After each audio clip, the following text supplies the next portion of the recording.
طيب، بسم الله الرحمن الرحيم.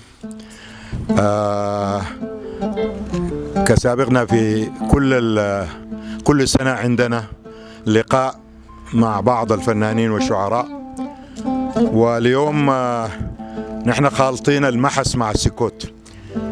عندنا الفنان مكاوي حسنين لأول مرة يشرفنا في عبري، وهو يعني من طلبة عبري، يعني بيعرف عبري، ناس عبري كلهم. وبرضه معانا اليوم الشاعر محمد توفيق أحمد من شمته.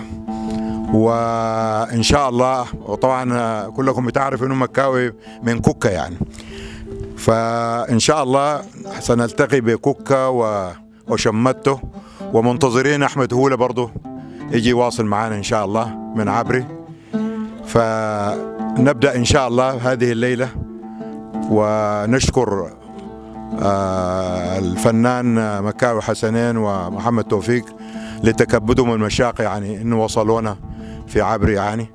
وإن شاء الله تكون ليلة توثيقية تعجب الناس كلهم. شكرا جزيلا.